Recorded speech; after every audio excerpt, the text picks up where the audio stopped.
Hello नमस्कार आप सभी को। तो आज हमारा मानव जनन का पार्ट 2 है। पार्ट 1 में हमने नर जनन तंत्र पढ़ के खत्म कर लिया था। आज हम लोग स्त्री जनन तंत्र पढ़ते हैं। उम्मीद करते हैं आप लोग देख लिए होंगे लेक्चर। आज हम चैप्टर खत्म करेंगे। कल 6 बजे आकर के हम इसका क्वेश्चन डिस्कस कर लेंगे। नेक्स्ट क्लास में हम लोग जनन स्वास्थ्य पढ़ना शुरू करेंगे। जनन स्वास्थ्य के बाद हम लोग जेनेटिक्स पढ़ेंगे। अब आपका जो आगे आने वाला चैप्टर है बहुत ही इंपॉर्टेंट होगा, तो आपको ध्यान से पढ़ना होगा। तो चलिए आइए हम लोग स्टार्ट करते हैं स्त्री जनन तंत्र के बारे में। जैसे आप सभी को पता है कि हम लोग क्रैश कोर्स पढ़ रहे हैं। कंटेंट सारा पढ़ाया जाएगा, सिर्फ भाषा कम लिखाया जाएगा, तो आपको खुद से सुन के लिख लेना होगा। तो आइए पढ़ना शुरू करते हैं स्त्री जनन तंत्र के बारे में। Female reproductive system. जिस तरह से हम लोग मेल पढ़े ठीक उसी तरह से फीमेल पढ़ेंगे। तो देखिए इसमें हम क्या क्या पढ़ेंगे। हम पढ़ेंगे अंडाशय के बारे में। यह क्या, एक प्राथमिक यौनांग है। एक पर देखिए डिग्री देंगे, इसका मतलब प्राथमिक होता है। तो यह क्या प्राथमिक यौनांग है। यहाँ पर युग्मक बनेगा और हार्मोन उत्पन्न होगा। उसके बाद हम लोग पढ़ेंगे सहायक नलिका के बारे में। अंडवाहिनी जिसको हम फैलोपियन नलिका भी कहते हैं। गर्भाशय के बारे में पढ़ेंगे, योनि के बारे में पढ़ेंगे। तीसरा हम पढ़ेंगे सहायक ग्रंथि के बारे में। सहायक ग्रंथि में बस एक पढ़ना, स्तन ग्रंथि के बारे में। उसके बाद हम लोग पढ़ेंगे बाह्य जननेंद्र के बारे में। तो ये सबसे पहले हम पढ़ना शुरू करते हैं अंडाशय के बारे में। इस संख्या में कितना होता है, 2 होता है। जैसा कि हम जानते हैं कि टेस्टिस भी कितना होता है, 2 होता है। इसका लेंथ याद रखिएगा 2 से 4 सेंटीमीटर होता है। इसका काम क्या होता है याद रखिएगा, ये अंडाणु बनेगा और क्या करेगा, स्त्री हार्मोन का स्रावित करेगा। जैसे कि ईस्ट्रोजन हो गया, प्रोजेस्टेरोन हो गया। ये क्या है, स्त्री हार्मोन है। याद रखिएगा, फिर से सुन लीजिए। अंडाशय के बारे में पढ़ रहे हैं। जितना बोर्ड पर लिखा है शॉर्ट नोट्स के रूप में आप इसको बना सकते हैं। क्वेश्चन आपसे बन जाएगा आसानी से। अंडाशय का संख्या कितना होगा, 2 होगा। इसका लेंथ 2 से 4 सेंटीमीटर होता है। इसका काम क्या होता है, अंडाणु बनेगा और स्त्री हार्मोन स्रावित करेगा। जैसा कि हम जानते हैं अंडाशय क्या है जी, प्राथमिक यौन अंग है। एक पर देखे डिग्री देंगे, इसका मतलब प्राथमिक। यह क्या प्राथमिक यौन अंग है। तो प्राथमिक यौन अंग किसको कहते हैं, जहाँ पर युग्मक बनेगा और हार्मोन बनेगा। अंडाशय क्या प्राथमिक यौन अंग है। इसका संख्या 2 होता है। इसका लेंथ 2 से 4 सेंटीमीटर। कार्य इसका क्या होता है, ये अंडाणु बनाएगा और स्त्री हार्मोन स्रावित करेगा। जैसे कि ईस्ट्रोजन हो गया और प्रोजेस्टेरोन हो गया। बस इससे ज्यादा कुछ नहीं पढ़ना आपको। इससे ज्यादा और कुछ क्वेश्चन आपसे पूछेगा नहीं अंडाशय से। इसके बाद हम लोग पढ़ते हैं सहायक नलिका के बारे में। देखिए सहायक नलिका में हमको क्या क्या पढ़ना, अंडवाहिनी पढ़ना है, या जिसको हम फैलोपियन नलिका कहते हैं। गर्भाशय पढ़ना, योनि पढ़ना है। तो ये सबसे पहले सहायक नलिका में हम लोग अंडवाहिनी के बारे में पढ़ते हैं। तो ये क्या करता है, अंडाशय को यूट्रस से जुड़ेगा। ठीक, इसका भाग देखिए क्या क्या होता है, 3 भाग होता है। कीप होता है, जिसको कीपक कहते हैं, इन्फेंट वाला। इस कीपक के शीर्ष पर यानी कि अंतिम वाला भाग पर उंगली जैसा संरचना रहेगा, जिसको हम लोग झालर कहते हैं। अब जब एनसीईआरटी खोल के देखिएगा तो वहाँ देखिएगा आपको मिलेगा। आपको हम बताते हैं अगर आपके पास एनसीईआरटी है तो आप एनसीईआरटी लेके बैठ जाइए पढ़ने। एनसीईआरटी आपका क्लियर हो जाएगा। जैसे हम लोग स्त्री जनन तंत्र पढ़ना शुरू किया ना, तो आप एनसीईआरटी खोल के बैठ जाइए और आप लेक्चर देखते रहिए। देखिएगा जब आप संरचना देखिएगा तो वहाँ इस तरह से कुछ उंगली जैसा संरचना नजर आता है। ये क्या करेगा, अंडाणु को संग्रहित करने का मदद करता है। अंडवाहिनी के देखिए क्या लिखा है, अंडाशय को यूट्रस से जोड़ता है। इसका भाग देखिए क्या होता है, कीपक होता है, जिसके मुंडी पर उंगली जैसा संरचना रहता है, जिसको हम लोग फिम्बड़ यानी कि झालर कहते हैं। ये क्या करेगा, अंडाणु को संग्रहित करेगा। उसके बाद आता है दूसरा रीजन होता है एम्पुला। यही इन्फिनिबुलम आगे की ओर बढ़ता है, जिसको हम लोग एम्पुला कहते हैं। इसी रीजन में क्या होगा, निषेचन। एम्पुला का हिंदी होता है तुम्बिका। आपसे पूछा जाएगा, बताइए निषेचन जो अंडवाहिनी होता है या फैलोपियन नलिका होता है, इसके किस भाग में होता है। तो याद रखिएगा जो निषेचन होता है वो एम्पुला रीजन में होता है, यानी कि तुम्बिका में। उसके बाद इस्तमस, ये क्या करेगा, आगे गर्भाशय से जोड़ देगा। बस इससे ज्यादा आपको कुछ नहीं पढ़ना है। जितना हम बोर्ड पर लिख दिए हैं अंडाशय के बारे में इतना पढ़िए। अंडाशय का क्या काम होता है, अंडाणु बनाएगा और स्त्री हार्मोन ईस्ट्रोजन और प्रोजेस्टेरोन स्रावित करेगा। सहायक नलिका में उसका 3 भाग है। पहला भाग अंडाणु को संग्रहित करेगा, एम्पुला रीजन में निषेचन होगा, और ये आगे उसको क्या करेगा, गर्भाशय से जोड़ देगा इस अंडवाहिनी को, फैलोपियन नलिका को। जब किसी का पुरुष नसबंदी मादा नसबंदी किया जाता है तो इसी अंडवाहिनी नलिका को क्या करते हैं, काट के बांध देते हैं। और पुरुष नसबंदी हम लोग शुक्रवार को काट के बांध देते हैं। यहाँ तक समझ गए हम आप लोग। अब आइए हम लोग पढ़ते हैं गर्भाशय के बारे में, फिर पढ़ेंगे हम योनि के बारे में। जल्दी कोशिश करेंगे 30 से 35 मिनट में चैप्टर जो आपका स्त्री जनन तंत्र ये खत्म हो जाए। जैसा कि हमने नर जनन तंत्र पढ़े थे, लगभग 38 या 35 मिनट हम खत्म कर लिए थे। हम सोचे कि अगर एक ही लेक्चर में किया जाए तो फिर लंबा हो जाएगा, आप लोग देख नहीं पाइएगा। तो इसलिए हम दूसरा पार्ट लाए हैं स्त्री जनन तंत्र के लिए, पार्ट 2। तो यहाँ तक लिख लीजिए, फिर हम पढ़ेंगे गर्भाशय के बारे में, योनि के बारे में। अब आपके पास ऑप्शन भी, अगर हम तेजी बोल रहे हैं क्योंकि क्रैश कोर्स से अभी आपका बहुत सारा चैप्टर बाकी, लगभग समझ लीजिए कि अभी तक 12 चैप्टर बाकी, 12-13 जनन स्वास्थ्य हम एक चैप्टर में निपटा लेंगे एक लेक्चर में। तो आपको भी थोड़ा फास्ट पढ़ना होगा। अगर आपको फास्ट लग रहा है तो आप स्पीड कम करके देख लीजिएगा। आइए यहाँ तक लिख लीजिए। अब इसके बाद हम लोग पढ़ते हैं गर्भाशय और योनि के बारे में, लिख लीजिए। तो आइए नेक्स्ट हम लोग गर्भाशय के बारे में पढ़ते हैं। इससे जो पहले हम वीडियो रिकॉर्ड किए, लगता है बहुत ज़्यादा फास्ट बोला गया, क्योंकि ये हम पढ़ा चुके हैं। लॉन्ग ड्यूरेशन जो हम कोर्स रिकॉर्ड स्टार्ट करना शुरू किए थे उसमें हम लोग निषेचन तक पहुँच गए थे। लेकिन जो हम क्रैश कोर्स स्टार्ट किए हैं इसमें कम समय में हमको पूरा चैप्टर निपटाना है, इसलिए थोड़ा फास्ट हो गया था। तो इस बार हम धीरे धीरे एक्सप्लेन करेंगे, आपको सिर्फ ध्यान से सुनना है एनसीईआरटी आप साथ लेके बैठ जाइएगा। और हम आपको बता दिए थे कि आप एनसीईआरटी का सारा डायग्राम प्रैक्टिस कर लेना है। आइए पढ़ते हैं, हम पढ़ते हैं गर्भाशय के बारे में, या जिसको हम कोख कहते हैं। आप सुने होंगे ढेर सारा, जब आप मूवी वूवी देखिएगा तो उसमें कहेगा कि किसी के पेट में बच्चा पल रहा है, तो याद रखिएगा पेट में बच्चा नहीं पलता है। अगर आप कहिएगा कोख में बच्चा पल रहा है तो चलने वाला है। कोख को हम क्या कहते हैं? गर्भाशय कहते हैं, या गर्भाशय का ही दूसरा नाम क्या है? कोख है। तो बच्चा कहाँ पलता है? कोख में, पेट में नहीं। पेट में तो भोजन पचता है जी। चलिए आइए पढ़ते हैं गर्भाशय के बारे में। देखिए क्या लिखा है, यह एक उल्टी रखी गई नाशपाती जैसा होता है। आप एनसीईआरटी में देखिएगा। गर्भाशय का भी अलग अलग पार्ट होता है। आइए हम गर्भाशय भित्ति के बारे में पढ़ लेते हैं। गर्भाशय में 3 गो भित्ति होगा, पेरीमेट्रियम, मायोमेट्रियम, इंडोमेट्रियम। पेरीमेट्रियम सबसे बाहर वाला भित्ति हो गया जिसको हम परिगर्भाशय कहते हैं। मायोमेट्रियम बीच वाला भित्ति हो गया गर्भाशय पेशीय स्तर।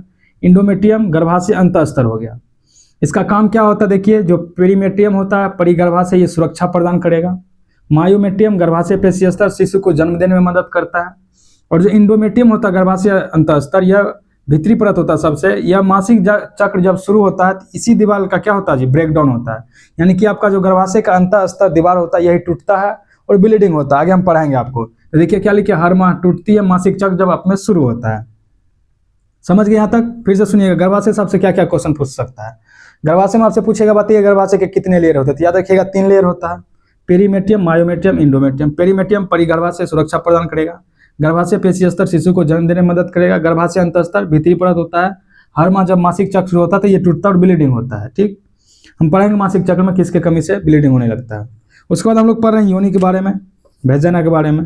देखिए क्या लिखिए, यह गर्भाशय को बाहरी वातावरण से जोड़ता है। बच्चे के जन्म के समय गर्भाशय का एक पार्ट होता है जिसको हम लोग कहते हैं सर्विक्स, गिरवानाल कहते हैं। गिरवानाल और ये योनि मिलकर क्या करेगा? जो बर्थ कैनाल होता है, यानी कि शिशु को जन्म देने वाला रास्ता बनेगा। देखिए क्या लिखिए, बच्चे के जन्म के समय मार्ग प्रदान करता है। कौन? ये योनि, याद रखिएगा। और इसमें एक टर्म याद रखिएगा, हाइमन। जो ये योनि पर होता है ना, एक पतला सा झिल्ली होता है बाहरी आवरण पर, जिसको हम लोग हाइमन कहते हैं, योनि छद जिसको कहते हैं।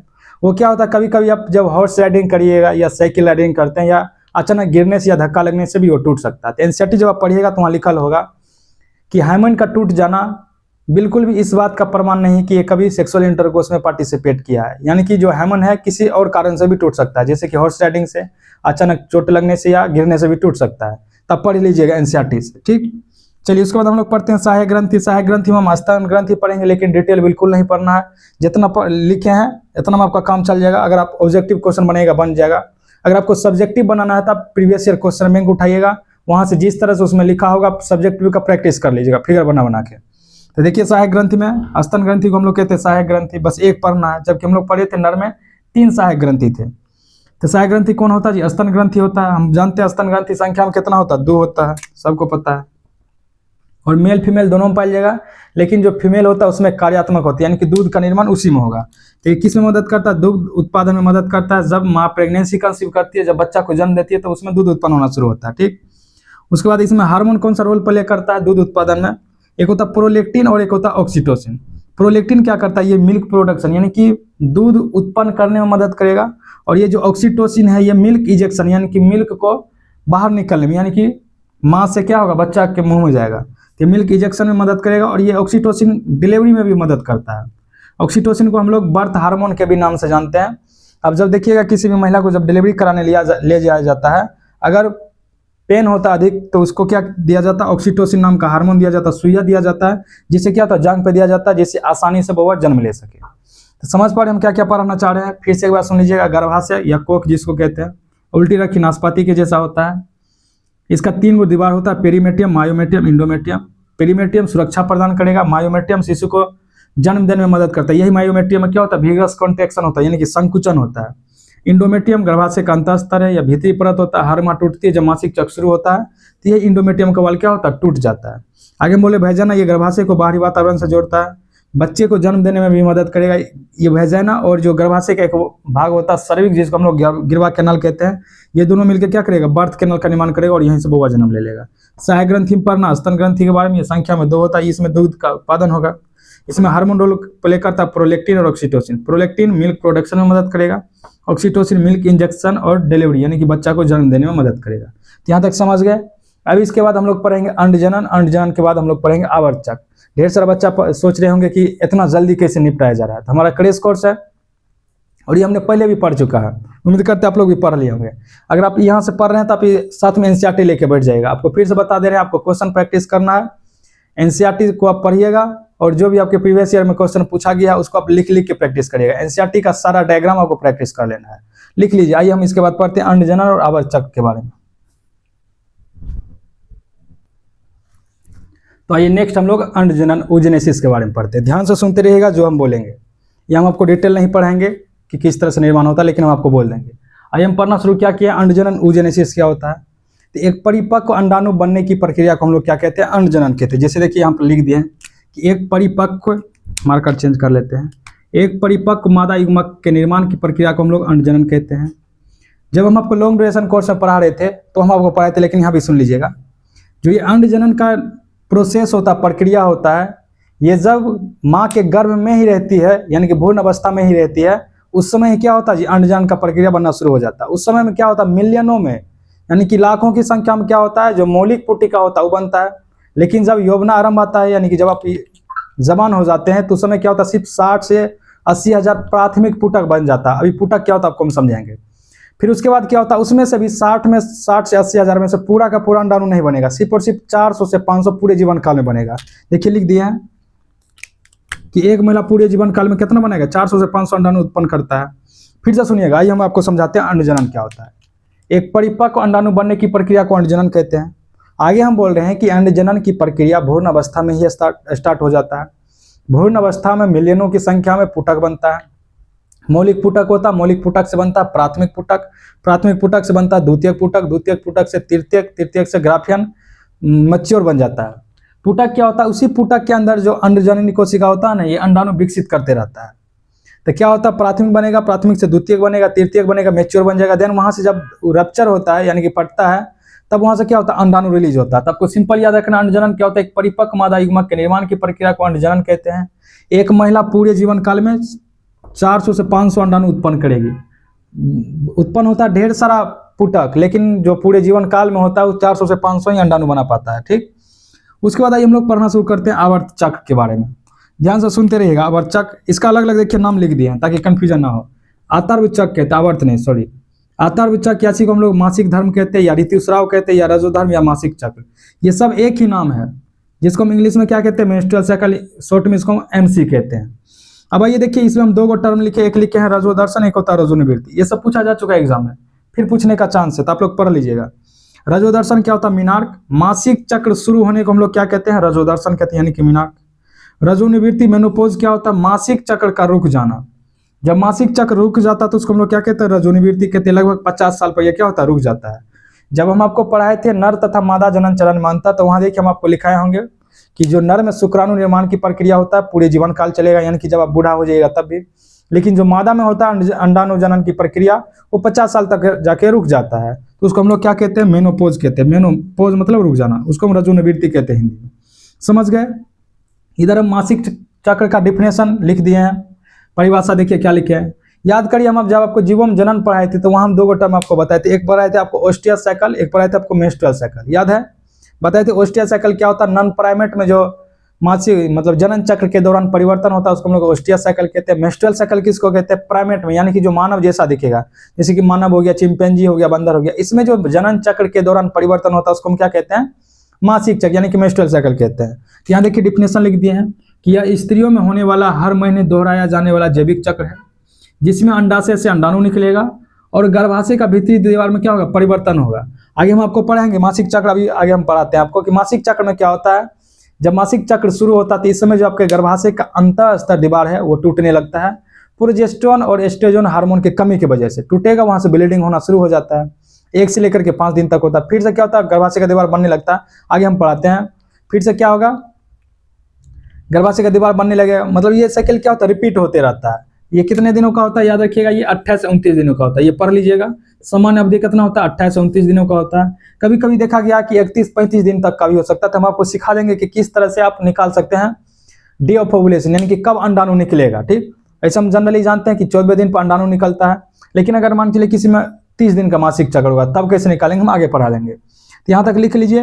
अब आइए हम लोग पढ़ना शुरू करते हैं, इस मासिक चक्र का अलग अलग कौन सा फेज होता है। चलिए लिख लीजिए यहाँ तक। तो आइए नेक्स्ट हम लोग मासिक चक्र का अवस्था देखते हैं, क्या क्या चरण होता है उसका। चलिए आइए पढ़ते हैं। मुख्य चरण कौन कौन सा होता है। सबसे पहले क्या होता है मासिक प्रवस्था, जिसको हम रक्तस्राव चरण कहते हैं, मेंस्ट्रुअल फेज। ये 1 से लेकर के 5 दिन तक का होता है। इस समय क्या होता है, जो एस्ट्रोजन और प्रोजेस्टेरोन हार्मोन होता है उसका स्तर कम हो जाता है, जिसके कारण आपका जो गर्भाशय का अंतःस्तर दीवार है वो टूटने लगेगा और ब्लीडिंग होना शुरू हो जाएगा। कब ब्लीडिंग रुक जाएगा, कब फिर से आप मासिक चक्र स्टार्ट होगा, हम आगे पढ़ेंगे, पर इधर ध्यान से सुनिएगा। मासिक प्रवस्था या रक्तस्राव चरण में क्या होगा, या डे 1 से लेकर के 5 दिन तक का होता है। आगे बोल रहे हैं कि इस समय एस्ट्रोजन और प्रोजेस्टेरोन हार्मोन का स्तर कम होता है, जिसके कारण क्या होता है एंडोमेट्रियम का परत टूटने लगता है। टूट गया, ब्लीडिंग होना स्टार्ट हो गया। फिर नेक्स्ट फेज क्या आता है, पुटकीय प्रवस्था, या आप इसका हिंदी पढ़ लीजिएगा, प्रोलिफरेटिव फेज जिसको कहते हैं, फॉलिकुलर फेज या प्रोलिफरेटिव फेज। हम हिंदी नहीं पढ़ेंगे, आप इंग्लिश पढ़िए, सॉरी हिंदी पढ़िएगा आप, हम इंग्लिश पढ़ लेते हैं। फॉलिकुलर फेज या प्रोलिफरेटिव फेज, ये जो पुटकीय अवस्था ये अंडाशय घटना है। पुटकीय याद आ रहा है, पुटक क्या होता है, जिसके अंदर क्या होगा अंडाणु विकसित करते रहेगा। ठीक, हम बोल रहे हैं कि ये पुटकीय अवस्था क्या होता है, ये अंडाशय घटना होता है। ये प्रोलिफरेटिव फेज गर्भाशय घटना होता है। मासिक चक्र में क्या होगा, दो चीज में परिवर्तन होगा, या तो अंडाशय में परिवर्तन हो रहा होगा कुछ से कुछ, और क्या होगा गर्भाशय में परिवर्तन हो रहा होगा। तो अंडाशय में क्या होगा, जो अंडाणु परिपक्व होगा उसका अलग अलग अवस्था आएगा, प्राथमिक बनेगा, द्वितीयक बनेगा, तृतीयक, और ग्राफी फूटेगा, यानी कि मैच्योर फॉलिकल बन जाएगा। ठीक, आगे हम बोले कि गर्भाशय में क्या क्या परिवर्तन होगा, गर्भाशय का दीवार टूटेगा फिर बनेगा। तो इस समय क्या होता है, ये पुटकीय अवस्था में ये डे 6 से लेकर के 13 दिन तक का होता है।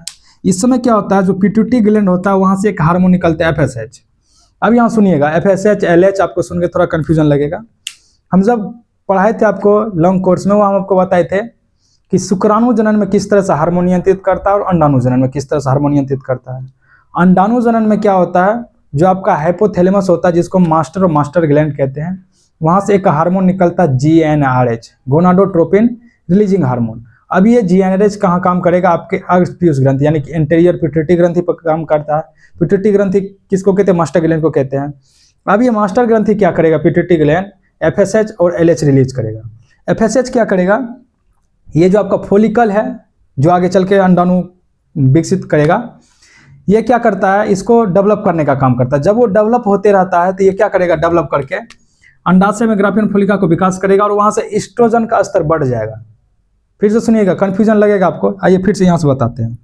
पुटकीय प्रवस्था ये अंडाशय घटना, यानी कि इसमें क्या होगा, पुटक डेवलप कर रहा होगा, अंडाणु बनेगा मेच्योर होकर आगे चल के। और ये प्रोलिफरेटिव मतलब प्रोलिफरेट मतलब होता है फिर से बनने लगना। ये गर्भाशय घटना, इसमें क्या होगा, जो आपके गर्भाशय का दीवार टूटा था, एस्ट्रोजन का स्तर बढ़ेगा तो फिर से गर्भाशय का दीवार बनना शुरू हो जाएगा। तो ये डे 6 से लेकर के 13 दिन होता है। इसमें क्या होता है, जो पिट्यूटरी ग्लैंड होता है FSH हार्मोन रिलीज करेगा। FSH का पूरा नाम होता है फॉलिकुलर स्टिमुलेटिंग हार्मोन। अब ये क्या करेगा, FSH अंडाशय में जो ग्राफियन फॉलिकल है उसका विकास करेगा और एस्ट्रोजन के लेवल को बढ़ा देगा। अगर सिर्फ एस्ट्रोजन का लेवल बढ़ेगा तो ये क्या करेगा, पॉजिटिव फीडबैक देगा GnRH को, FSH LH वहां से रिलीज होगा। नीचे हम समझाते, पहले ऊपर समझ लीजिए। जैसे एस्ट्रोजन का लेवल बढ़ेगा तो ये क्या करेगा, एंडोमेट्रियम के परत को बनाना शुरू कर देगा। एंडोमेट्रियम का परत बन गया, मासिक चक्र रुक जाएगा। आइए हम इसके नीचे समझाते हैं। नोट में हम लिखे हैं कि अगर सिर्फ और सिर्फ एस्ट्रोजन का लेवल बढ़ा रहेगा, यानी कि एस्ट्रोजन हार्मोन का मात्रा बढ़ा रहेगा, तो ये ऊपर दिए इसका मतलब क्या बढ़ा है, और यहाँ जो पॉजिटिव लिखे हैं इसका मतलब होता है, यहाँ जो प्लस देकर के गोल घेर दिए हैं इसका मतलब होता है पॉजिटिव फीडबैक देना। यानी कि जब सिर्फ एस्ट्रोजन का लेवल बढ़ा रहेगा तो ये पॉजिटिव फीडबैक देगा किसको, GnRH को। GnRH कहाँ से निकलता है, हाइपोथैलेमस से। हाइपोथैलेमस ये GnRH फिर कहाँ काम करेगा, एंटीरियर पिट्यूटरी पर। तो कुल मिला के क्या करेगा, अगर GnRH को पॉजिटिव फीडबैक दे रहा है तो वहाँ से FSH LH रिलीज होगा।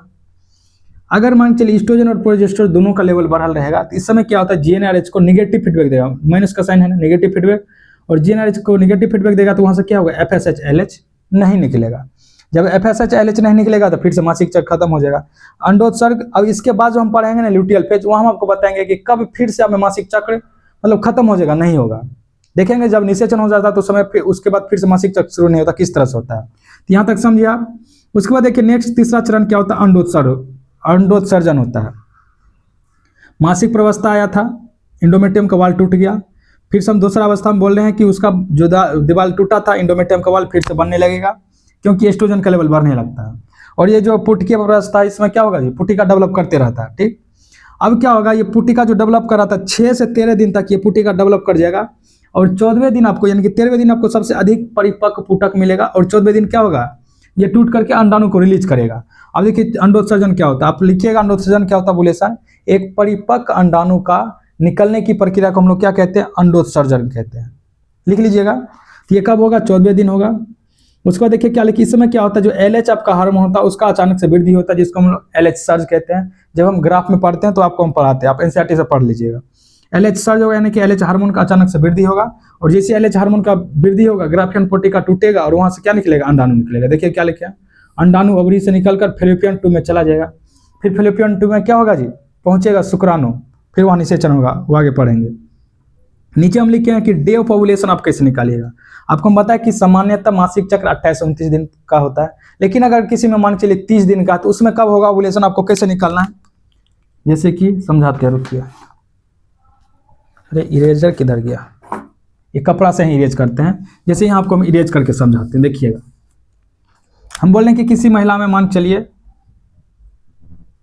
किसी मादा में मासिक चक्र है 30 दिन का, तो इसमें अंडाणु कब निकलेगा, तो कैसे निकालिएगा, तो हम बताएं डे ऑफ ओवुलेशन क्या करिएगा, नंबर ऑफ MC, ये मासिक चक्र है, नंबर ऑफ MC दिया, मासिक चक्र का दिन दिया, तो नंबर ऑफ MC का 30 है, इसमें से 14 घटा दीजिएगा, यानी कि उसमें कब होगा जी, 16वें दिन पर क्या होगा, अंडाणु निकलेगा, 16वें दिन पर।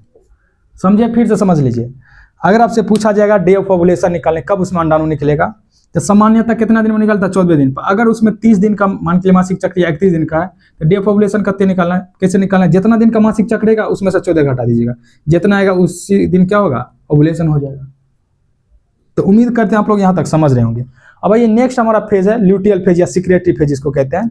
हम इस फेज में देखेंगे कि कब फिर से में मासिक चक्र बंद हो जाएगा, उसके बाद आप में शुरू नहीं होगा। ताइए यहाँ तक लिख लीजिए, उम्मीद करते हैं आप लोग समझ रहे होंगे। NCERT साथ लेकर बैठ जाइएगा, आप समझ पाइएगा आसानी से।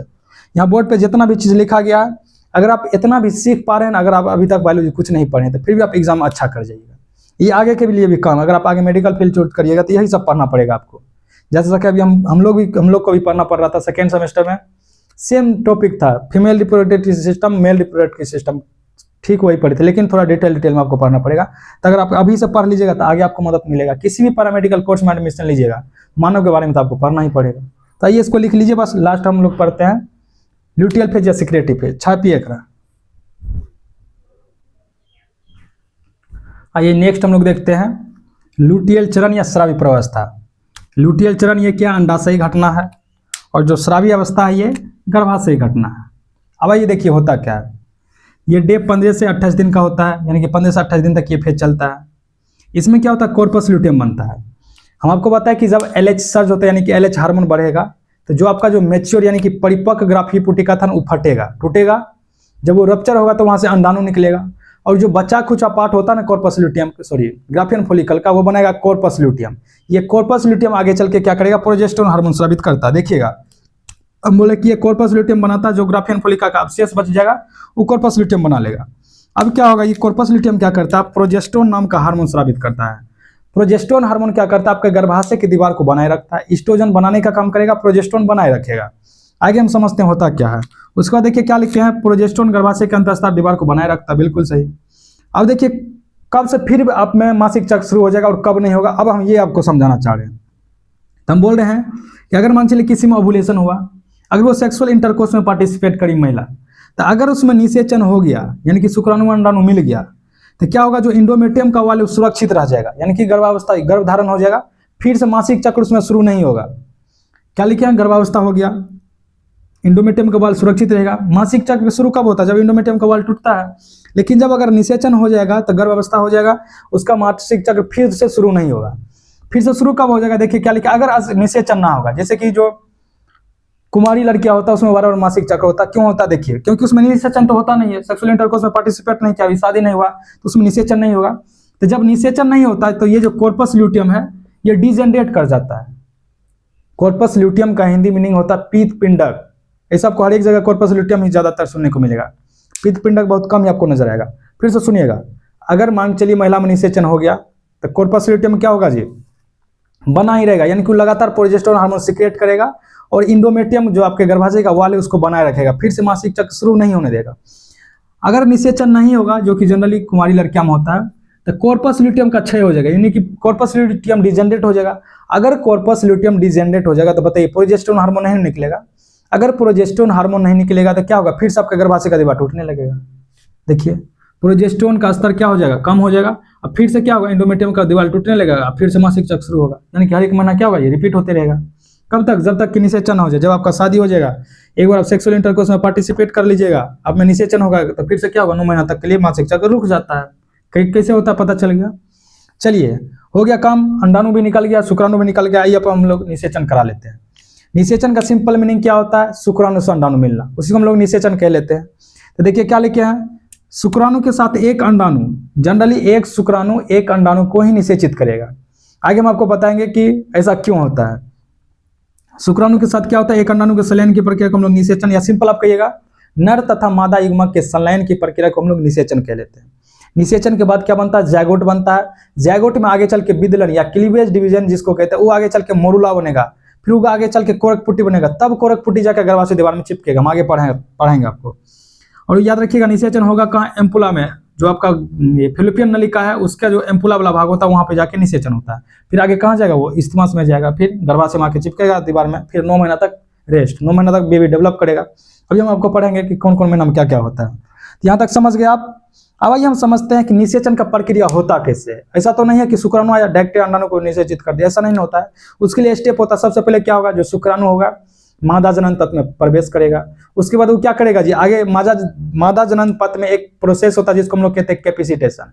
ये क्या करता है प्रक्रिया, ये शुक्राणु को अंडाणु में निषेचन या निषेचित करने योग्य बनाता है। तो पहले यहाँ तक लिख लीजिए, फिर हम निषेचन का प्रक्रिया पढ़ेंगे किस तरह से होता है। फिर उसके बाद क्या होगा, जब शुक्राणु का न्यूक्लियस और अंडाणु का न्यूक्लियस बनेगा, फिर जैगोट बनेगा, यानी कि युग्मनज बन गया। फिर युग्मनज आगे चल के क्या होगा, उसमें क्लीवेज डिवीजन होगा, विदलन डिवीजन होगा, 2 सेल स्टेज बनेगा, 4 सेल स्टेज, 8 सेल, फिर 16 32 बनेगा, फिर उसके बाद जाके मोरुला कोरक पुट्टी बनेगा, फिर कोरक पुट्टी आगे चल के गर्भाशय दीवार में चिपकेगा। थोड़ा लंबा प्रोसेस है, तो इसको लिख लीजिए। इसके बाद हम लोग निषेचन का प्रक्रिया समझते हैं, छाप लीजिए इसको। तो आइए नेक्स्ट हम लोग निषेचन की प्रक्रिया देखते हैं। निषेचन क्या होता है समझ गए हैं, आइए निषेचन की प्रक्रिया देखते हैं। निषेचन की प्रक्रिया में देखिए क्या होगा, सबसे पहले क्या होगा, स्पर्म फीमेल रिप्रोडक्टिव ट्रैक्ट तक पहुंचेगा, यानी कि शुक्राणु मादा जनन पथ तक पहुंचेगा। अगर आप बायोलॉजी के स्टूडेंट हैं तो आपको बेसिक इतना इंग्लिश आपको आना चाहिए, नहीं तो आगे आपको समस्या हो सकता है। चलिए देखिए क्या लिखे हैं, स्पर्म फीमेल रिप्रोडक्टिव ट्रैक्ट तक पहुंचेगा। दूसरा क्या होता है, उसमें एक प्रोसेस होता है कैपेसिटेशन। ये क्वेश्चन पूछा गया है और मैक्सिमम बच्चा को पता ही नहीं होगा कैपेसिटेशन, क्योंकि कहीं पढ़ाया ही नहीं जाएगा आपको निषेचन का प्रक्रिया क्या होता है। सिंपल पढ़ाया जाएगा, बताइए निषेचन क्या होता है। नर तथा मादा युग्मक की प्रक्रिया को हम लोग क्या कहते हैं, सॉरी, नर तथा मादा युग्मक के संलयन को हम लोग निषेचन कह लेते हैं। निषेचन का प्रक्रिया आपको कोई नहीं पढ़ाएगा, लेकिन आइए हम आपको पढ़ा देते हैं, क्रैश कोर्स से फिर भी थोड़ा सा जान लेते हैं। इसमें एक प्रक्रिया होता है जिसको हम लोग कहते हैं कैपेसिटेशन। कैपेसिटेशन क्या होता है, मादा जनन पथ में होने वाला एक प्रक्रिया है जो क्या करता है, शुक्राणु को यानी कि स्पर्म को ओवम के झिल्ली में प्रवेश करने योग्य बनाता है। उसी को हम लोग कैपेसिटेशन कहते हैं। एक बार पढ़ के सुना देते हैं आपको। क्या लिखे, मादा जनन पथ में होने वाला परिवर्तन है जो स्पर्म को ओवम की झिल्ली में प्रवेश करने योग्य बनाता है, तो उसी को, उस प्रक्रिया को हम लोग क्या कहते हैं, कैपेसिटेशन कह लेते हैं। हम लिखे आगे कि कैपेसिटेशन के लिए 5 से 6 घंटे का समय लगता है। हो गया कैपेसिटेशन, शुक्राणु को अंडाणु तक पहुंचाने के लिए लैग बना दिया। अब क्या करेगा, स्पर्म ओवम तक पहुंचेगा। जब पहुंच जाएगा तो अंडाणु के ऊपर एक लेयर होता है जिसको हम लोग कहते हैं जोना पेलिसिडा। ऐसे इसमें होता है 3-4 लेयर, लेकिन आपको सिर्फ याद रखना, उसके ऊपर एक लेयर होता है जिसको हम लोग जोना पेलिसिडा कहते हैं। अब क्या करेगा, इस जोना पेलिसिडा को, जो स्पर्म का एक्रोजोम होता है, एक्रोजोम क्या होता है जी, जो शुक्राणु का मुंडी वाला पार्ट होता है, पढ़ाए थे कल, जो शुक्राणु का शीर्ष भाग होता है जहां पे एक्रोजोम पाया जाता है। इस एक्रोजोम में क्या पाया जाता था, आपको बताए थे, स्पर्म लाइसिन पाया जाता है। जो एक्रोजोमल एंजाइम होते हैं स्पर्म लाइसिन, ये क्या करेगा, इस आवरण को विभेदित करेगा, यानी कि इस जोना पेलिसिडा लेयर के अंदर जाएगा। जैसे ये एगो शुक्राणु चल गया इसके लेयर के अंदर, जोना पेलिसिडा क्या करेगा, खुद में परिवर्तन, केमिकल चेंज ला के अब किसी और को घुसने नहीं देगा, सिर्फ एक समय पर एगो को घुसने देगा। एगो चल गया, निषेचन हो गया, बस एगो बोवा हो जाएगा। किसी केस में क्या होता है, पॉलीमरानी हो जाता है, पढ़ाएंगे किसी अलग लेक्चर में, तो किस तरह से 2, 4 गो 5 गो बोवा हो जाता है।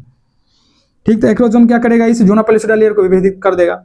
हो गया, अंदर घुस गया। अब क्या होगा, अब होगा गैमेट फ्यूजन।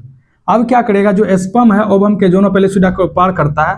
अब क्या करेगा, ये जो स्पर्म का न्यूक्लियस होता है, ये अंडाणु के साइटोप्लाज्म में प्रवेश करेगा और दोनों मिलकर क्या करेगा, जैगोट का निर्माण करेगा। बन गया जैगोट, युग्मनज बन गया ना। अब क्या होगा, ये आगे चल के भ्रूण बनेगा, फिर विकसित करते रहेगा। मतलब इसमें और सारा अभी स्टेप होता है, आगे हम आपको पढ़ाएंगे। लेकिन अब जैगोट बन गया, जैगोट से भ्रूण बनेगा, फिर आगे चल के कोरक पुट्टी, फिर चिपकेगा, फिर कम होते रहेगा। उससे पहले हम जान लेते हैं थोड़ा सा लिंग निर्धारण। जैगोट तो बन गया ना, अब देखते हैं कि बाल बच्चा जो होगा वो बेटा होगा कि बेटी, किस तरह से होता है। तो यहाँ तक लिख लिया है, तो इसको इधर पढ़ लेते, इधर नहीं दिख रहा होगा आपको, यहाँ जान लेते थोड़ा सा हम लिंग निर्धारण के बारे में। यहाँ देखिए लिखते हैं लिंग निर्धारण।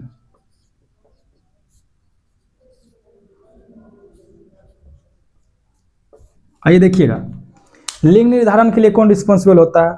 जनरली आप सुनते होंगे कि जो अगर किसी को बेटा या बेटी होता है ना, तो उसके लिए उसके पिताश्री जिम्मेदार होते हैं। पिताश्री जिम्मेदार होते कहना सही है, लेकिन हम लोग बायोलॉजी में पढ़ रहे हैं तो हम कहेंगे जो पिताश्री का शुक्राणु में जो क्रोमोसोम पाया जाता है ना, वो जिम्मेदार होता है। अगर पिताश्री जिम्मेदार होते हैं तो समझ सकते हैं, पिताश्री तो बेटी पैदा करना नहीं चाहेंगे, क्यों आजकल को जो मानसिकता है ऐसा ही हो गया कि बेटी को जन्म देना नहीं चाहता। बेटी के जन्म होने पर मिठाइयाँ नहीं बांटा जाता है, जबकि बेटा जन्म हुआ तो एकदम भोज किया जाता है, अलग अलग प्रकार का फंक्शन होता है, जो कि अच्छी सोच नहीं है। तो निषेचन के लिए, लिंग निर्धारण के लिए कौन जिम्मेदार होता है, तो आपको लिखना है कि नर का शुक्राणु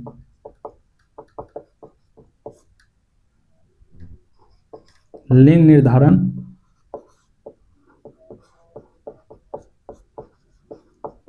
के लिए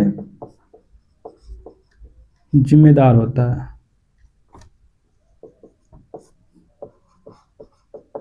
ठीक, आइए समझाते हैं किस तरह से। इधर हम ले लेते हैं मेल, इधर ले लेते हैं फीमेल। अब देखिए होता क्या, मेल में पाया जाएगा क्रोमोसोम एक्स और वाई, दोनों क्रोमोसोम पाया जाता है, लेकिन जो फीमेल होता है उसमें सिर्फ और सिर्फ एक्स और एक्स क्रोमोसोम पाया जाता है। अब देखिए क्या होगा, अगर ये एक्स और एक्स मिल गया, ठीक, और अगर ये एक्स और वाई मिल गया, क्या होगा, देखिए अगर ये x इस x से मिल गया तो क्या बनेगा, x बनेगा। फिर रेड कलर से ले लेते हैं ताकि आपको पता चले, x बनेगा। अगर ये y इस x से मिल गया तो क्या बन जाएगा, x बनेगा, और पिताश्री के तरफ से आएगा क्या, y बनेगा। अब देखिए क्या होगा, ये जो x है ये बना लेगा किसको, गर्ल, लड़की बन जाएगा, और इधर क्या बन जाएगा, बॉय बन जाएगा। बस इतने को प्रक्रिया है सेक्स डिटर्मिनेशन यानी कि लिंग निर्धारण का। फिर से सुनिएगा, जैगोट बन गया, अब हम पढ़ रहे हैं लिंग निर्धारण। हम बोल रहे हैं कि नर का जो शुक्राणु होता है ना, वही लिंग निर्धारण के लिए जिम्मेदार होता है। आप ये भी लिख सकते हैं कि जो पिताश्री होते हैं वो लिंग निर्धारण के लिए जिम्मेदार होते हैं, लेकिन हम लिख लिए क्या, नर का शुक्राणु लिंग निर्धारण के लिए जिम्मेदार होता है। क्यों जिम्मेदार होता है, क्योंकि मेल में ही एक्स और वाई पाया जाता है, फीमेल में एक्स पाया जाता है।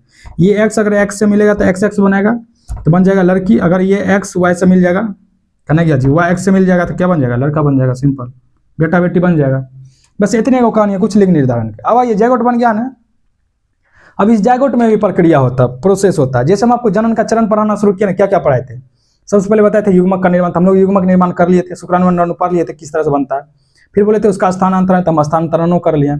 फिर बोले निषेचनों कर लिए, निषेचन के क्या बात बन गया क्या, जैगोट। उसके बाद क्या होता है जी, अंतरोपण होता है। अंतरोपण किस अवस्था में होता है, आपको लिखा है कोरक पुट्टी, तो आपको हम अभी बताएंगे कोरक पुट्टी का निर्माण करना होता है। कोरक पुट्टी गर्भाशय की दीवार से चिपकेगा, फिर उसके बाद क्या होगा, 9 महीना तक, उसके बाद गर्भाव दिया जाएगा, 9 महीने तक रेस्ट हो जाएगा, फिर उसके बाद क्या होगा, प्रसव हो जाएगा। तो सब स्टेप पढ़ेंगे हम लोग। अभी तक में क्या क्या पढ़ लिया, युग्मक बना लिया, इंसेमिनेशन हो गया, फर्टिलाइजेशन हो गया, जैगोट भी बन गया। अब इसके बाद हम देखते हैं कि अंतरोपण करना होता है, इसमें किस तरह से क्लीवेज डिवीजन होता है इस जैगोट में। तो ये यहाँ तक लिख लीजिए। तो आइए नेक्स्ट टॉपिक हमारा है, 1 मिनट रुकिए देख लेते हैं, सब सही चल रहा है, हमको लगा कि रुक गया है। आइए नेक्स्ट हमारा टॉपिक है क्लीवेज या इम्प्लांटेशन। जैगोट बन गया है, अब जैगोट में क्लीवेज डिवीजन होगा, विदलन होगा, या जिसको हम खंडन कहते हैं। अब आइए देखते हैं किस तरह से होता है। क्लीवेज क्या होता है, निषेचन के बाद जो जैगोट बना है, निषेचन के बाद जो जैगोट बना है उसमें लगातार माइटोटिक डिवीजन होता है। आपको हम बताए थे समझने के लिए कि अगर इसमें माइटोसिस डिवीजन हो रहा है ना, माइटोटिक डिवीजन, तो ठीक इसी तरह से 2 मार्कर बन जाएगा, कुछ में परिवर्तन नहीं होगा। लेकिन अगर इसमें मियोसिस हो रहा तो क्या होगा, 2 भाग में अलग अलग क्या करेगा, टूट जाएगा। तो देखिए होगा क्या, इसमें निषेचन के बाद जैगोट लगातार माइटोटिक विभाजन के द्वारा कई छोटे छोटे कोशिकाओं में विभाजित हो जाता है। इस प्रक्रिया को हम लोग क्लीवेज कहते हैं। यानी कि जो जैगोट बना है ना, जैगोट आगे चलकर और ढेर सारा डिवीजन होते रहेगा, अलग अलग प्रकार का सेल बनाते रहेगा, उसी को हम लोग क्या कहते हैं, क्लीवेज कह लेते हैं। क्लीवेज में होता क्या है, याद रखिएगा पॉइंट, इसमें संख्या बढ़ेगा, कोशिका की संख्या बढ़ेगा, लेकिन कोशिका का आकार नहीं बनेगा। हमसे बताए थे आपको कि अगर किसी चीज में माइटोटिक डिवीजन हो रहा है तो ठीक एक्रेजेशन बन जाएगा, लेकिन कुछ में चेंज नहीं आएगा, इसका साइटोप्लाज्मिक कंटेंट में चेंज नहीं आएगा। लेकिन इसमें क्या होगा, इसका कोशिका की संख्या बढ़ेगा, आकार नहीं बढ़ेगा। अब देखिए क्लीवेज का चरण क्या होगा, जैगोट बन गया था निषेचन होने के बाद। जायगोट में जब डिवीजन होगा ना तो बनेगा 2 सेल स्टेज, जिसको हम लोग 2 ब्लास्टोमेयर कहते हैं। फिर बनेगा 4 सेल स्टेज, 4 ब्लास्टोमेयर कहते हैं। फिर बनेगा 8 से 16 स्टेज, जिसको हम लोग मोरूला कहते हैं, हिंदी में कहते हैं तो तक। फिर जब इसमें डिवीजन होगा तो बनेगा 32 टू 64 सेल स्टेज, इसको हम लोग कहते हैं कोरक पुट्टी। अब ये कोरक पुट्टी गर्भा से दीवार में चिपकेगा, फिर वहां भ्रूण का क्या होगा, विकास होना शुरू हो जाएगा। देख रहे हैं कितना लंबा प्रोसेस है। जायगोट बन गया, ऐसा नहीं कि जायगोट के बाद तुरंत भ्रूण बन जाता है। जायगोट में फिर से क्लीवेज डिवीजन होता है ढेर सारा, तब कोरक पुट्टी दीवार में चिपकेगा, फिर आगे चल के भ्रूण विकसित होगा। तो यहाँ तक समझ गए आप लोग। अब इसके बाद हम लोग पढ़ेंगे गर्भावस्था। गर्भावस्था मतलब सिंपल क्या, प्रेगनेंसी को कंसीव कर लेना। 9 महीना तक फिर क्या होगा, रेस्ट होगा। फिर हम देखेंगे कि 9 महीना में अलग अलग महीना में क्या क्या कौन कौन सा अंग डेवलप करता है। आइए इसको लिख लीजिएगा। कितना भी कोशिश करते हैं तो लेक्चर का ड्यूरेशन थोड़ा बढ़ ही जाता है। हम कोशिश करते हैं कि आपको सारा कंटेंट पढ़ाए, ऐसा नहीं कि बस आए ऊपर ऊपर पढ़ा के निकाल लिए। हम कोशिश करते हैं कि आपका पूरे एनसीईआरटी कवर हो, क्योंकि आपका एग्जाम आने वाला है। एग्जाम के बाद भी आपको ये काम देगा। अगर आप किसी भी पैरामेडिकल का एग्जाम दीजिएगा या और भी कोई एग्जाम बीसीसी हो गया, अगर आप नीट का अगर आप शुरू से तैयारी किए होंगे अगर अलग करके, तो ये लेक्चर आपके लिए फायदेमंद हो सकता है।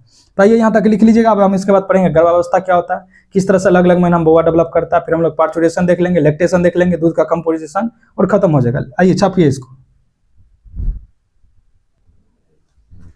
तो आइए नेक्स्ट टॉपिक हमारा गर्भावस्था, प्रेगनेंसी क्या होता है। मात्र 10 मिनट रुकिएगा, फिर उसके बाद आपका चैप्टर खत्म हो जाएगा। आइए पढ़ते हैं गर्भावस्था। गर्भावस्था मतलब सिंपल क्या, माँ के गर्भ में बच्चा पल रहा है, उसी को हम क्या कहेंगे, गर्भावस्था कहते हैं। निषेचन हो गया, अंतरोपण हो गया। अब क्या होगा जी, 9 महीना तक बच्चा डेवलप करेगा। तो देखिए क्या लिखे, निषेचन और इम्प्लांटेशन, अंतरोपण के बाद महिला के गर्भाशय में भ्रूण के विकसित होने को की अवधि को हम लोग क्या कहते हैं, गर्भावधि कह लेते हैं या गर्भावस्था कह लेते हैं। इसका समय कितने होता है, 9 महीना तक डेवलप करेगा, या 40 हफ्ते या 280 दिन। ठीक।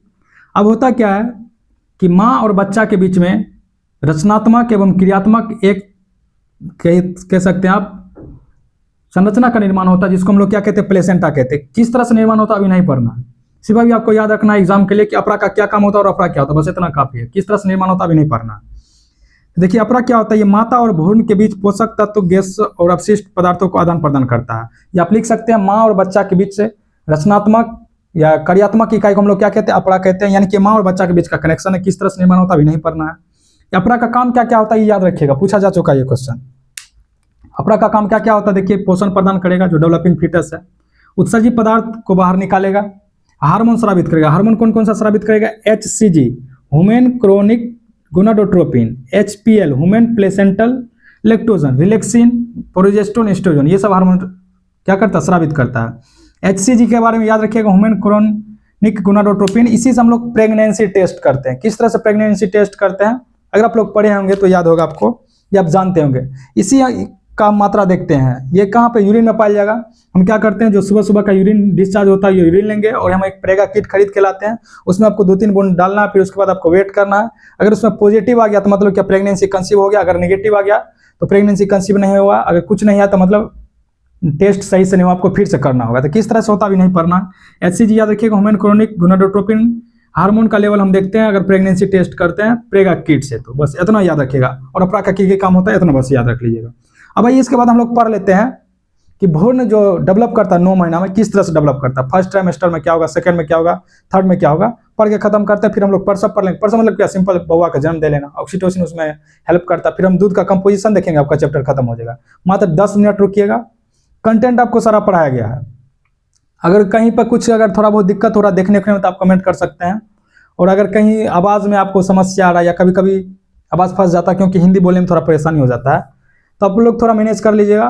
और जैसे हम रिकॉर्ड करते हैं वैसे ही अपलोड कर देते हैं। हमको एडिटिंग अभी कुछ आता ही नहीं। जैसा कि हम आपको बता चुके हैं कि जो हमारे मित्र हैं उसी का काम होता है थंबनेल बनाना, कब कैसे किस तरह से लेक्चर को रिकॉर्ड करना, लाइव किस तरह से आना, सब हमारा दोस्त ही करता है। तो थोड़ा बहुत इधर उधर होगा तो आप मैनेज कर लीजिएगा। कुछ हमको एडिटिंग नहीं आता, जो बोलते हैं वो डाल दिया जाता है। चलिए लिख लीजिए इसको।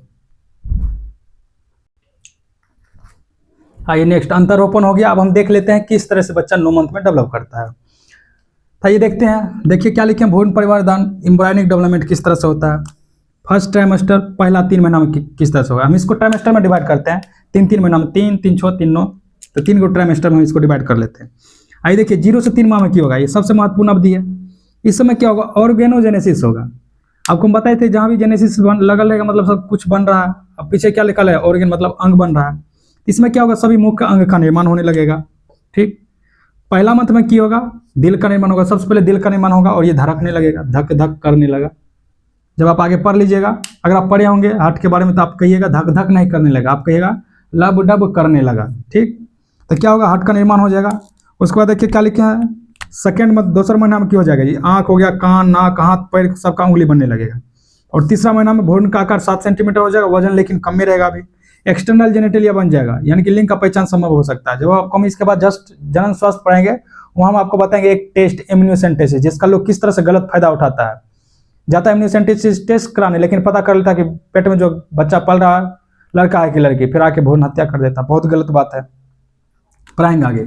उसको देखिए क्या लिखे, सेकेंड ट्राइमेस्टर 4 से 6 महीना में, ये 4 से 6 महीना का होता है। इसमें देखिए क्या होगा, भ्रूण की हरकतें मदर महसूस करने लगी, यानी कि बच्चा लात कहता है ना कि पेट में बच्चा लात मारने लगले, अब खुशी होगा। तो इस यही सेकेंड ट्राइमेस्टर यानी कि 4 से 6 महीना में क्या होगा, भ्रूण की हरकतें मदर महसूस कर सकती है।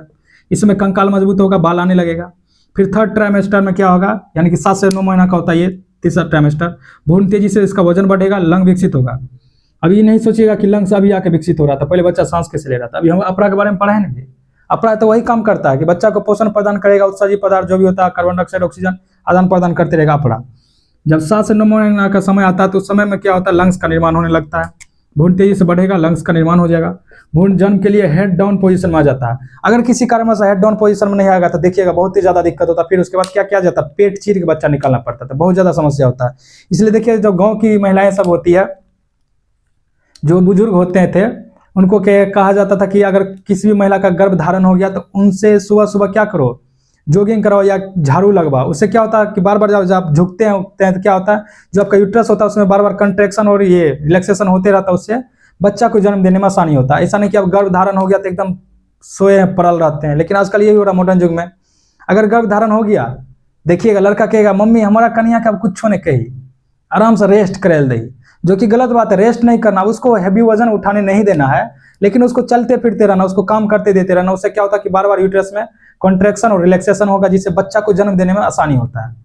तो चलिए यहाँ तक पढ़ लिए आप लोग, बस अब हो गया, बच्चा जन्म ले लिया 9 महीना तक। आइए ना अब इसका रिजल्ट निकालते हैं। 9वां महीना में अब क्या हो जाएगा, 9 महीना के बाद बुआ जन्म ले लेगा, तो हम लिख लेते हैं प्रसव क्या होता है और दूध का कंपोजिशन क्या होता है, फिर आपका ये चैप्टर खत्म हो जाएगा। और कल हम लोग 6 बजे आके क्या करेंगे, क्वेश्चन डिस्कस कर लेंगे। क्लास 10th का आज वीडियो अपलोड नहीं होगा, क्योंकि आज हम एग्जाम दे के आए हैं और तुरंत आपका वीडियो शूट कर रहे हैं, क्योंकि क्लास 12 वाला का सिलेबस भी बहुत ज़्यादा बड़ा है। क्लास 10th का तो छोटा ही है जी, 4 गो चैप्टर पढ़ाइए दिए हैं, क्वेश्चन कराइए दिए, 4 गो बच्चे है, वो तो हो ही जाएगा लगभग। अभी नवंबर में 20 तारीख से पहले ही हो जाएगा, लेकिन 12th वाला का जरूरी है, 12th वाला का डेली अपलोड होते रहेगा वीडियो, क्योंकि इसका सिलेबस लंबा है। तो इसको लिख लेते हैं, इसके बाद हम लोग पढ़ लेते हैं प्रसव और दूध का कंपोजिशन, फिर आपका चैप्टर खत्म होगा। आइए छाप लीजिए इसको। तो आइए हमारा लास्ट टॉपिक है प्रसव क्या होता है, पार्चुरेशन क्या होता है और दुग्धस्राव क्या होता है, ये पढ़ लेते हैं, खत्म हो जाएगा। फिर उसके बाद देखिए प्रसव मतलब सिंपल क्या होता है, बच्चा का जन्म लेना। क्या लिखे हैं, शिशु का गर्भ से बाहर आने को प्रसव या शिशु का जन्म कहते हैं, जिसको अपना लोग गाँव में देहाती भाषा में कहते हैं परसौती भैगले, उसी को हम कहते हैं क्या, प्रसव कहते हैं। तो शिशु का गर्भ से बाहर आ जाना या प्रसव का, शिशु को जन्म ले लेना, उसी को हम क्या कहते हैं, प्रसव कह लेते हैं। इसमें का हार्मोन रोल पर लेकर ऑक्सीटोसिन याद रखिएगा, इसको हम लोग बर्थ हार्मोन के भी नाम से जानते हैं। अब आइए बउआ जन्म ले लिया तब क्या निकलेगा, दूध निकलेगा, दूध स्राव होगा। तो हम जान लेते हैं दूध का संगठन क्या क्या होता है, उसमें क्या क्या पाया जाता है। सबसे पहले क्या लिखे, कोलेस्ट्रम। कोलेस्ट्रम क्या होता है, जिसको अपना लोग खिरसा शायद कहते हैं। जब देखिएगा कोई भी बकरी का बच्चा होता है ना, तो उसका जो पहला दूध निकाला जाता है, देखिए एकदम येलो पीला टाइप का, तो उसी को हम लोग खिरसा कहते हैं। तो वही होता है कोलेस्ट्रम, कि जब बच्चे को जन्म देता है ना माँ, क्या लिखे, बच्चे के जन्म के बाद माँ के स्तन से जो निकलता पहला गाढ़ा पीला तरल होता है, जिसको हम लोग कोलेस्ट्रम कहते हैं, जो बच्चा के विकास के लिए बहुत जरूरी होता है। इसलिए आप देखिएगा डॉक्टर सब रिकमेंड करता है, या जो महिलाएं होती है वो कहती है कि बच्चा के 0 से लेकर 6 माह तक माँ का ही दूध पिलाना चाहिए। उसके बाद देखिए और क्या पाया जाएगा, मिल्क शुगर पाया जाएगा, लेक्टोज, उसके बाद मिल्क प्रोटीन, केसिन पाया जाएगा, आईजी एंटीबॉडी पाया जाएगा, पुअर फैट। अब यह मतलब पुअर फैट मतलब ये नहीं समझ लीजिएगा कि गरीब फैट, पुअर फैट मतलब कम मात्रा में फैट भी पाया जाएगा और कम मात्रा में आयरन भी पाया जाएगा। और इसके बाद आईजी एंटीबॉडी भी पाया जाएगा। एंटीबॉडी आपको हम पढ़ाएंगे ह्यूमन हेल्थ एंड डिजीज, मानव स्वास्थ्य एवं रोग में अलग अलग प्रकार का होता है। क्या होता है एंटीबॉडी, ये भी पढ़ेंगे आपको। AGMED होता है अलग अलग प्रकार का एंटीबॉडी। तो यहाँ होता है आपका मानव जनन का सेकेंड पार्ट, यानी कि स्त्री जनन तंत्र खत्म। कुल मिला के हमको लगता है ये भी लेक्चर 50 मिनट का हो ही जाता है। अगर मान चलिए कल ही अपलोड करते तो 50, 40, 90 लगभग 1 घंटा 45 मिनट कहाँ से देखते हैं आप लोग, नहीं देख पाते, इसलिए हम इसका 2 पार्ट ले लिया। तो पढ़ते रहिएगा, मिलते हैं नेक्स्ट क्लास में कल हम 6 बजे। ये क्लास आपका अपलोड लगभग सुबह के 6 बजे हो जाएगा, क्योंकि यहाँ देखिए नेटवर्क का समस्या होता है, वाईफाई लगा लेकिन वाईफाई स्पीड नहीं चलता है। हमारा 5G है, यहाँ 5G भी सही से काम नहीं करता है। तो अगर हम अभी अपलोड करेंगे तो अपलोड होते होते समझिए कि 6 बजे तक बढ़िया से अपलोड हो जाता है। तो आप 6 बजे देख लीजिएगा इसको, और शाम में 6 बजे आप जुड़ जाइएगा। 6 से 7, 7:30 जितना भी चलेगा, हम लोग मानव जनन का पूरा ऑब्जेक्टिव क्वेश्चन कर लेंगे। और जो क्लास 10th का है उसके लिए हम 4 चैप्टर पढ़ा लिए हैं, पोषण पढ़ा लिए हैं, शोषण पढ़ा लिए हैं, परिवहन उत्सर्जन, उसका क्वेश्चन भी करा लिए हैं। तब तक आप उसको करिएगा। और क्लास 10th का 1-2 दिन लेक्चर थोड़ा डिले आएगा, लेकिन आपका पढ़ाएंगे पूरे 8 चैप्टर, तो आप लोग तब तक 4 चैप्टर कर लीजिएगा। और क्लास 12th वाला थोड़ा फास्ट पढ़ना शुरू कीजिए। अब इसके बाद हम लोग जो जनन स्वास्थ्य पढ़ेंगे, एक लेक्चर में निपटाएंगे, चाहे जितना देर का लेक्चर हो जाएगा। फिर उसके बाद हम लोग तुरंत से जेनेटिक्स स्टार्ट कर लेंगे, क्योंकि जेनेटिक्स बढ़िया पढ़ने वाला चीज़ है। जेनेटिक्स में 2 चैप्टर आता है, दोनों चैप्टर को पढ़ना। बहुत सारा बच्चा को इसमें समस्या होता है, क्वेश्चन ही नहीं बनता है। लेकिन हम आप जो पढ़ाएंगे आपको क्रैश कोर्स में, यहाँ से आपका सारा क्वेश्चन बन जाएगा। तो पढ़ते रहिएगा, मस्त रहिए, स्वस्थ रहिए, व्यस्त रहिए। मिलते हैं नेक्स्ट क्लास में। धन्यवाद।